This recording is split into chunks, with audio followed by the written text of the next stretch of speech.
The railroad, the thing that keeps you up late at night if you live anywhere near one. Well, it's probably affected your life a lot more than that, and I'm not just talking about getting things from point A to B.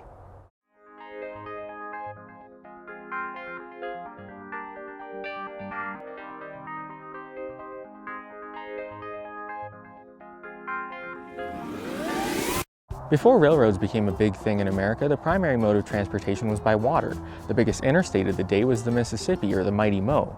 Unfortunately, it only went one way, south. This meant if you didn't have access to the Atlantic coast, the only way you could ship your goods was by getting it to the Mississippi or one of its tributaries, like this. You got on a raft with all of your goods and you prepared for the long one-way trip to New Orleans. This made New Orleans the most important economic center in the country. Once you got to the city, sold your goods and got your beads, you got to enjoy a literal several hundred-mile hike home. Fun fact, Abraham Lincoln made the trip when he was only 19. That was until the invention of the steamboat. Now traveling upriver was possible. There was only one problem though. Every steamboat had a 50-50 chance of spontaneously exploding. I guess that was good enough odds though, because they became crazy popular. I'm sure gambling had something to do with it.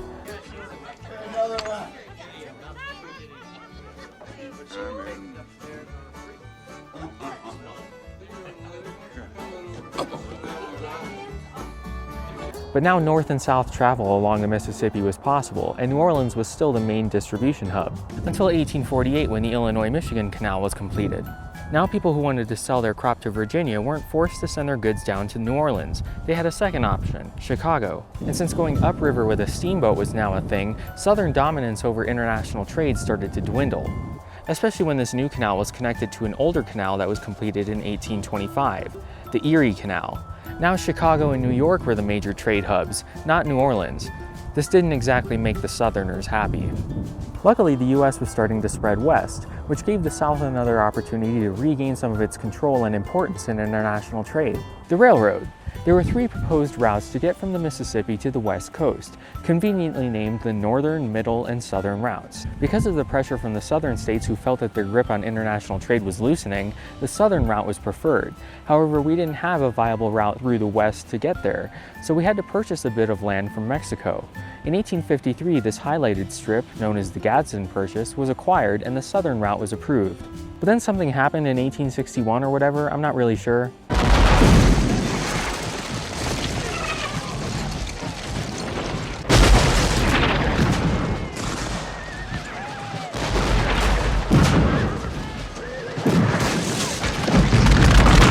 So plans for the southern route were scrapped and the middle route was greenlit by Lincoln. The United States couldn't pay for it directly though because of some sort of rebellion or something, so instead they paid for it with land. The US was divided up into this nice convenient grid system. When the railroad built across it, they were given alternating grid squares. That way they couldn't block traffic going north or south. It didn't take long before the weasel rail tycoons realized that by adding unnecessary curves to their railroad, they could greatly increase the amount of land they were receiving as payment. Anyway, 2 companies started building in 2 different locations, Omaha and Sacramento. There was no set meeting point, so whoever built the longest got the most amount of land. The Central Pacific had the toughest time because most of their route went through the mountains. They ended up blowing up a lot of Chinese people in order to get the tracks through. That wasn't supposed to be funny. They actually did send Chinese people into the tunnels with nitroglycerin, not telling them what was going to happen.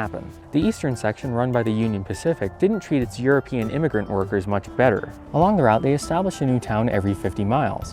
One of these towns, Cheyenne, Wyoming, was expected to be the great city of the West. Now it's just a place where trains take on more engines as they go up the Rockies or drop them off as they go towards Omaha. Had they not discovered gold in Colorado, making Denver the big city, things might have been different. The 2 finally joined in Promontory Point, Utah in 1869 and were joined with a golden spike. So the first transcontinental railroad was finally complete. The Central Pacific portion was eventually bought by UP, so the entire thing is now known as the Union Pacific Railroad. But soon competition started springing up. Construction of the Northern Pacific started in 1870, but they had a hard time finding financial backers because the Union Pacific already existed and it was quite successful. They needed something new, something the Union Pacific didn't have and couldn't compete with. And soon they realized that they had it. The most gorgeous piece of land in America. Unlike anywhere else in the country, perhaps even the world. Geysers, crystal clear lakes, wildlife, the whole shebang. After lobbying Congress and the president, they created the first national park in the world, Yellowstone. Here's me at Yellowstone, with hair. It was 2005, don't judge me. They see me rolling, they hating. Now you can travel across the country and stop at the world's most famous park along the way. We owe the creation of our national parks to the railroad.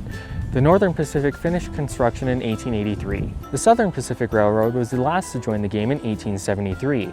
It was plagued with problems and was never completed as a single project. Instead, it's a conglomeration of different railways. Both the Northern Pacific and the Southern Pacific claim to be the second transcontinental railroad. The Southern Pacific Railroad was completed a few months before the Northern in 1883, but since it wasn't a single project, I'll let you decide who the real second is. But the original route will always be the most important.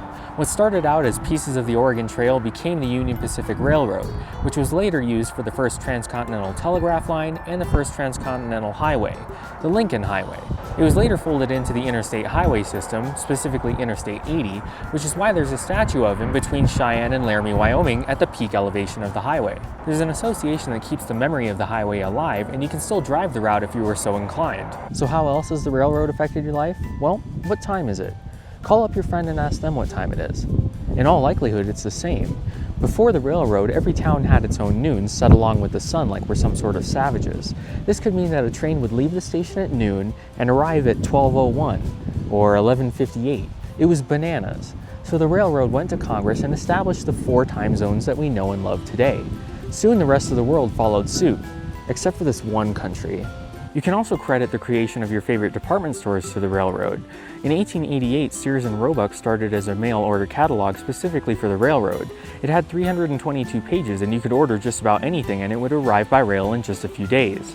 In 1895, it was 532 pages and included everything from groceries to stoves to build-it-yourself homes. jcpenney also started along the railroad, but they changed up the game by having actual brick-and-mortar stores that people could go to buy goods, along with ordering them through the catalog. By 1925, they had 674 stores. Railroads really seem to be the future of America, so what happened? The car. The car happened. Every major city had a rail or streetcar system for public transportation. But once the automobile came into mass production, Big Oil saw a chance to create a market for themselves. So they bought up every streetcar and public transportation system they could and shut it down. Now the only way to get around any major city or the rest of America was by car. This isn't a conspiracy theory, this actually happened. Recently, rail has seen a resurgence here in America, but since it's now fighting against cars and airplanes, it's definitely an uphill battle. Most other countries have a thriving high-speed rail network, but here in America, far too many industries have far too much to lose by seeing rail become a thing. For more information on this topic, I definitely recommend checking out Wendover Productions' video. So the next time you order something from a catalog or look at your watch or visit a national park, think a train. And the next time you see a political issue where we talk about improving our rail network, maybe you'll vote differently because now you know better. Hey guys, if you learned something from that video, go ahead and give that like button a click.